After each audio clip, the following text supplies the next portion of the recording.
द्वीपवासियों में से एक ने बात उस समय की है जब हवाई जहाज इतने प्रचलित नहीं थे और विदेश जाने के लिए समुद्री जहाज से जाना होता था, जिसमें लंबा समय तो लगता ही था। रास्ते में अनेक प्रकार की कठिनाइयां भी आती थी। उसी काल के एक विद्वान पंडित समुद्री जहाज द्वारा कहीं दूर देश जा रहे थे। उन्हें अपने ज्ञान और विद्वता पर बहुत नाज था।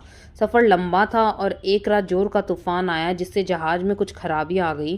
कप्तान ने जहाज को एक द्वीप के पास लंगर डाल खड़ा कर दिया। पता चला कि तूफान के कारण जहाज में कुछ अधिक ही खराबी आ गई है, जिसे ठीक होने में समय लगेगा। पंडित जी ने सोचा, क्यों न इस समय का उचित उपयोग किया जाए और द्वीप के वासियों को धर्म की शिक्षा दी जाए। उन्हें ईश्वरीय ज्ञान देकर उस तक पहुंचाने का मार्ग बताया जाए, ताकि वह अपना परलोक सुधार सके।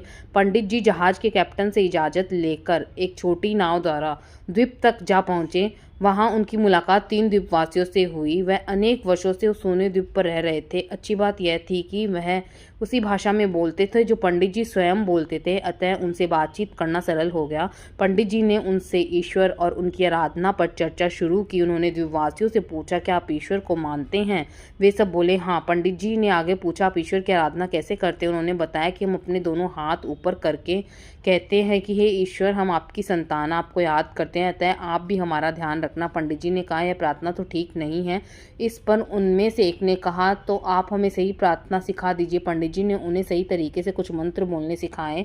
तब तक जहाज बन गया और पंडित जी अपने सफ़र पर आगे बढ़ गए। 3 दिन बाद पंडित जी जहाज के डेक पर घूम रहे थे कि उन्होंने देखा वह तीनों द्वीपवासी जहाज के पीछे पानी पर दौड़ते हुए आ रहे हैं और उन्हें रुकने का इशारा कर रहे हैं। पंडित जी ने हैरान होकर जहाज रुकवाया और अपने शिष्यों को जहाज पर चढ़वाया। ऊपर आ जाने पर पंडित जी ने उनसे आने का कारण पूछा। तब वे बोले, बाकी सब तो हमें याद है, परंतु आपके द्वारा सिखाया गया वह मंत्र हम अगले ही दिन भूल गए, इसलिए आपके पास उसे दोबारा सीखने आए हैं। मेहरबानी करके हमारी मदद कीजिए, हम वादा करते हैं अब हम उसे नहीं भूलेंगे। पंडित जी ने कहा, ठीक है, पर यह बताओ कि तुम लोग पानी पर दौड़कर कैसे आए हो?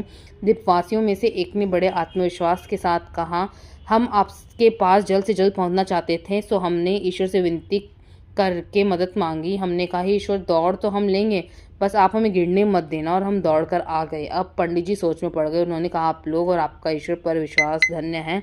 आपको अन्य किसी प्रार्थना की, किसी ज्ञान की आवश्यकता नहीं। आप पहले की तरह ही प्रार्थना करते रहें। सच है, ईश्वर पर सच्चा विश्वास ईश्वर की आराधना प्रणाली से अधिक महत्वपूर्ण है।